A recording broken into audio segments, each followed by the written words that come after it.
Anything you want to leave, अगर आप उसे छोड़ते हैं वो पेनफुल होगा। और इसलिए सेक्रीफाइस करना एरे गिरे नतु करेगी औकाती नहीं है। और संन्यास का उद्देश्य अपने आप को मजबूत बनाना है। हमारे देश में जिस इंसान की सबसे ज्यादा वैल्यू है वो है भगवान श्री राम। और भगवान श्री राम के लिए बहुत सारी किताबों में एक बात बहुत अच्छे से लिखी गई है कि अयोध्या यूपी में एक जगह है, यूपी में 80 से ज्यादा जिले हैं और हर एक जिले का कोई ना कोई राजा रहा होगा। तो राम के जैसे वहां पर बहुत सारे राजा थे, लेकिन राम भगवान इसलिए बन पाए क्योंकि वो संन्यास पे चले गए थे, वनवास में चले गए थे 14 साल के। अगर वो अयोध्या में ही रहते तो कभी भगवान नहीं बन पाते, राजा ही मर जाते। क्योंकि जब आप सेक्रीफाइस कर देते हैं, जब आप किसी चीज के लिए लड़ते हैं, संघर्ष करते हैं, तो आपकी वैल्यू बनती है। और वैल्यू बनाने का मौका हर एक इंसान के पास में होता है, चाहे आपके माँ बाप अमीर हो या गरीब हो।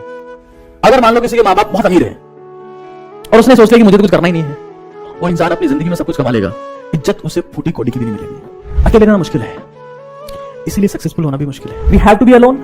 तो हमें क्या करना पड़ेगा? We have to go through the संन्यास।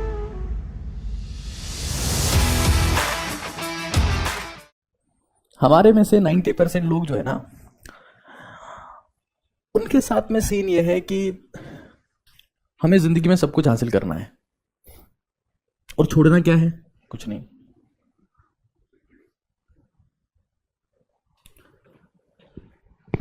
और इसीलिए दुनिया का इतिहास चंद लोगों का इतिहास है।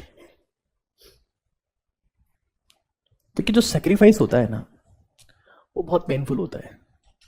आप कुछ भी छोड़ के देख लो, that will be painful. Anything you want to leave, अगर आप उसे छोड़ते हैं वो पेनफुल होगा। और इसलिए सेक्रीफाइस करना एरे गिरे नथु करेगी औकाती नहीं है। दुनिया में जितने इनविटेशन आपको मिलेंगे, उनका एक ही गोल होगा कि आपको कैसे ना कैसे कमजोर किया जाए। और संन्यास का उद्देश्य अपने आप को मजबूत बनाना है, और कोई उद्देश्य नहीं है संन्यास का। सन्यासी लोगों के साथ में सबसे बड़ी खासियत यह होती है, दे आर फिजिकली फिट। और एक दुनिया का अनटोल्ड रूल है कि इस धरती पर अगर आप पैदा हो गए और पैदा होने के बाद अगर इस धरती पर आपको अपनी जिंदगी जीनी है, तो उसकी पहली शर्त होती है you have to be physically fit, you have to be mentally fit. अगर आप फिजिकली और मेंटली अनफिट हैं तो आप किसी भी कीमत पर, चाहे आप जो हासिल कर लें अपनी जिंदगी में, आप कभी इस दुनिया को एंजॉय नहीं कर सकते।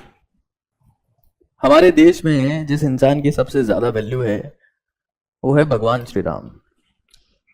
और भगवान श्री राम के लिए बहुत सारी किताबों में एक बात बहुत अच्छे से लिखी गई है, बहुत सारी किताबों में लिखी गई है कि अयोध्या यूपी में एक जगह है, एक जिला है, बोल देते हैं एक जिला है। यूपी में 80 से ज्यादा जिले हैं और हर एक जिले का कोई ना कोई राजा रहा होगा।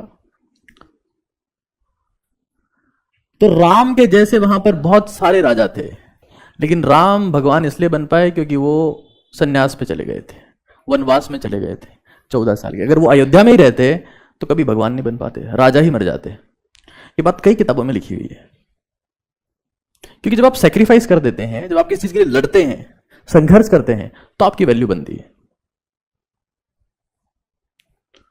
और वैल्यू बनाने का मौका हर एक इंसान के पास में होता है, चाहे आपके माँ बाप अमीर हो या गरीब हो। अगर मान लो किसी के माँ बाप बहुत अमीर है और उसने सोच लिया कि मुझे तो कुछ करना ही नहीं है, वो इंसान अपनी जिंदगी में सब कुछ कमा लेगा, इज्जत उसे फूटी कोडी की भी नहीं मिलेगी। तो आपके पास, हर एक के पास वो मौका होता है कि आप संघर्ष करें और खुद की वैल्यू अर्न करें, रिस्पेक्ट अर्न करें, और वो सिर्फ स्ट्रगल से पॉसिबल है। आप मानो या ना मानो, भारत में कई बार बात होती है वो fair and glow and lovely, कौन सी क्रीम आती है वो, हाँ। तो आपको सुंदर दिखना है तो फेयर एंड हैंडसम ले आओ, glow and handsome, glow and lovely जो भी आती है। बट लिटरली मैं आपको बता रहा हूं, a struggling person is most beautiful, the struggling person is most handsome, a person who is striving for the higher goal। आपको पता है ना ये बात?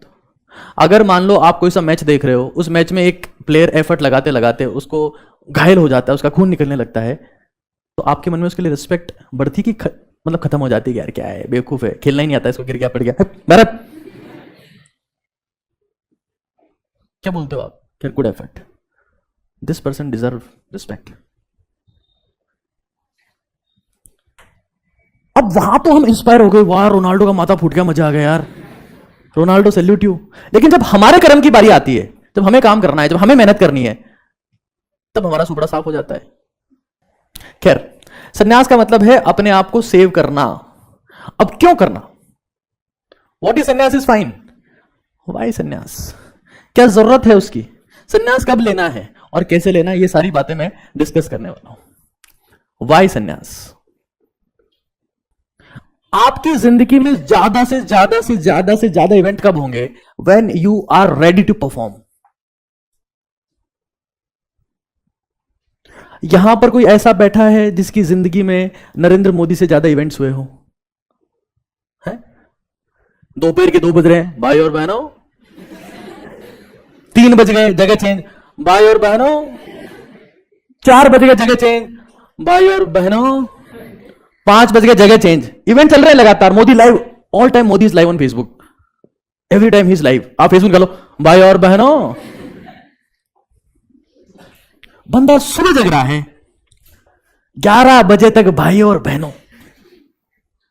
उम्र 72 साल, जुनून हद से ज्यादा। किस बात का? सपनों का जुनून। इवेंट कितने? हर दिन कितने? जितने कि इंसान की पूरी जिंदगी में होते हैं। खाने में क्या लेना है? दलिया खिचड़ी। क्यों? रोटी पचाने का समय ही नहीं है दोस्त। कुकर में सीटी मारो, पेट के पास टाइम ही नहीं लगता। तो जुकाम हुआ, समय नहीं बीमार होने का, टाइम ही नहीं है, बीमार हो ही नहीं सकते आप, क्योंकि आपके 2 दिन बहुत ज्यादा कीमती हैं। एक वक्त आप जामनगर में हो, फिर आप देहरादून में हो, फिर आप असम में हो, फिर आप दिल्ली में हो। भाइयों बहनों, कई बार तो आज रात 8 बजे से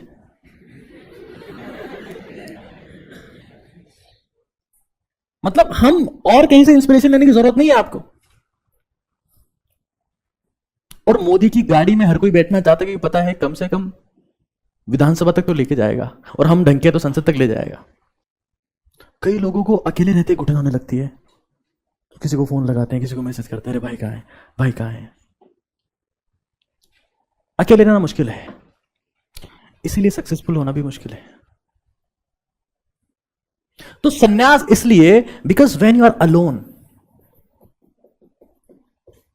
you become strong, and when you are in group you become week.